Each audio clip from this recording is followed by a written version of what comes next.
بناوی خوا صلاح هاوران هیوام در شونه بن ساخو سلامت و تندروز بن انشالله. برزاندی سنوام نهات معین لخدمت ایوه بو پیشکش کردن ویدیوی کیتر لزنجیر ویدیوکانی بدستنانی پاره لانترنت لپیجی فیسبوکی بدستنانی پاره لانترنت هر و حالا چنل یوتیوبی بدستنانی پاره لانترنت و برزانه که یکم جارو چنل بینن لیره چنلی بدستنانی پاره لانترنت که من نهات معین هفتانه 4 ویدیو لاره یو چنل و بلاوه کموه که ایوه ببرم بردتوانن درو الکترونیکان و هر وها دلار امریکی به دست بهنن بو اوی ایوه هیچ شکل ویدیوکانی دهاتو لدست ندن که من بلاویانه کموه چنل که سابسکرایب بکن زنگوله تنشش چالاک بکن بو اوی هر کاته کم ویدیو یک آپلود کم یا خود بلاوه کموه یوتیوب لاره نوتیفیکیشن و ایوه آگادار بکاتوه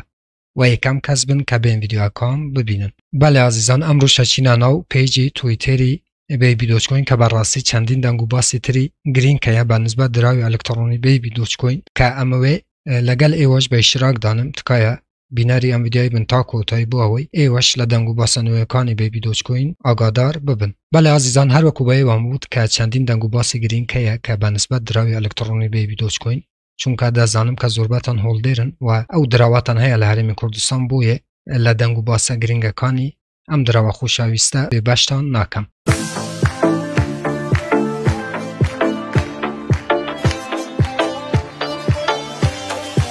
لیرانه هر وکو که لپوستی نوی دا بیبی دوچکوین جگلوی که آماجه با 50 کواتریلیون توکنسوزی کردوه و هر وها باسی ایلان ماسکی کردوه که لماوی 1 سال را بردو دا هر وکو لیرانه بینن روژه که وکو امرو که توییتی که لسر دراوی الکترونی بیبی دوچکوین دا و پیشگیری خوی بو بیبی دوچکوین در بری و جگلوی که پیجی رسمی یا خود پیجی دوچکوین هات و پیشگیری لبیبی دوچکوین کرد و باسی اوی کرد که دوچکوینی آینده بیبی دوچکوین دبید و چندین دنگو باسی تر عزیزان که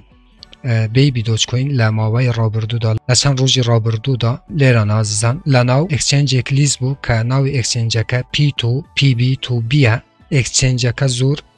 بنابان نی عزیزان بلام اگر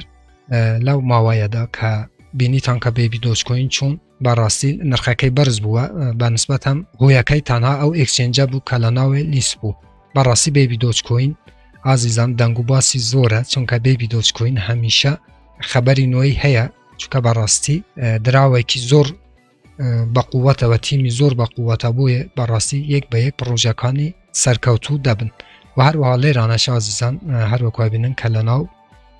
اتومیک والت که اتومیک والتیش عزیزان لیرانه ببورن چینو سر پوستکی که اویش والته که هر وها که آماجه باوی کردوی و داتون اصلا اتمیک بو اوی ترانزکشن یا خود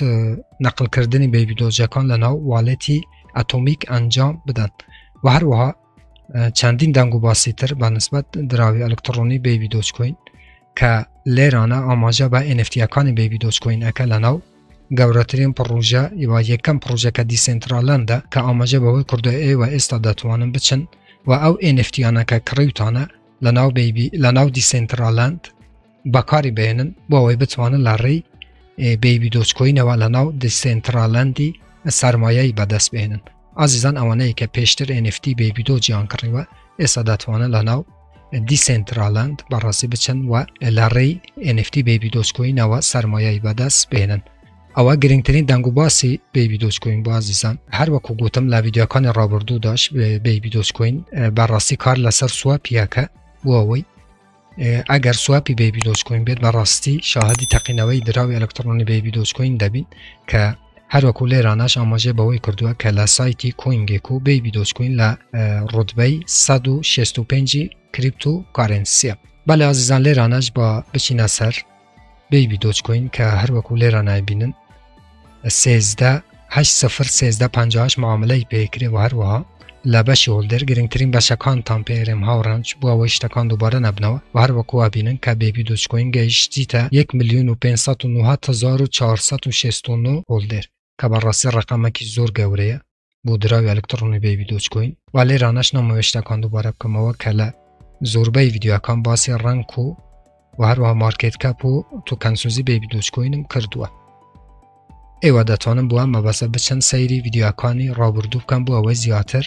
اوانه که تازه بیبی دوچکوینی ناسن لناو چنیلا چندین ویدیوم داناوه بو اوه زیادتر آشنا بن باو میمکوینە خۆشەویستەی. بەڵێ ئازیزان لە ئێستادا ئەوە گرنگترین دەنگ و باسی دراوی ئەلکترۆنی بەیبی دۆچکۆین بوو کە هەروەکو گوتم لیسبوونی لەناو ئەکسچێنجێک ئەکسچێنجی PB2B کە ئەمەش بەڕاستی شتێکی زۆر باشە بوو دراوی ئەلکترۆنی بەیبی دۆچکۆین و هەروەکو لە بەشی مارکێتیش کە بینن بەیبی دۆچکۆین نەتەنها لەناو ئەو ئەکسچێنجە ئازیزان لەناو چەندین ئەکسچێنجی تر هەروەکو بینن کە لیست بووە. ئەوە هەموو سیقە و متمانەی ئەم دراوەی پێشانی خەلکانێکە دەوە هۆڵدێرەکانی بوو ئەوەی بەڕاستی زیاتر سیقە بەو دراوای بکەن مادام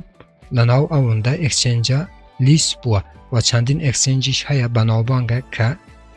دراوی ئەلکترۆنی بەیبی دۆچکۆین دەتوانن لەوێ ترێدی پێ بکەن یاخود معاملە و کڕین و فروشتنی پێ بکەن. بەڵێ ئازیزان پێویستمان ڤیدیۆی بۆیەوە دروست بکەم چونکەم دەنگ و باسێکی زۆر باش بوو بە نسبەت دراوی ئەلکترۆنی بەیبی دۆچکۆین کە لیسبۆنی لەناو ئەم ئەکسچێنجە و چەندی بە نسبەت NFTش کە ئەو کەسانەی کە NFT بەیبی دۆجیان هەیە دەتوانن لە ئێستاوە بچن لەناو دیسنترالەندی بۆ ئەوەی لە ڕێی NFTەکە سەرمایەی بەدەست بێنن. بەڵێ ئازیزان گەشتینە کۆتایی ئەم ڤیدیۆیە سوپاسی ئێوەکەم کە تاکو هێسابینەری ئەم ڤیدیۆیی بوون. هەر ڕەخنە کامنت پرسیارێکە بوو لەژێر ڤیدیۆیە لە چەنێلی یوتیوب بوون بنووسن من بە چاوان جوابتان دەدەمەوە تا ڤیدیۆیەکی تر وێبسایتێکی تر ئەپێکی تر هەروەها بەرنامەیەکی تر هەمووتان بەخۆی گەورە سپێرم. خوا یار و پەنای ئێوە بێت خواتان لەگەڵ.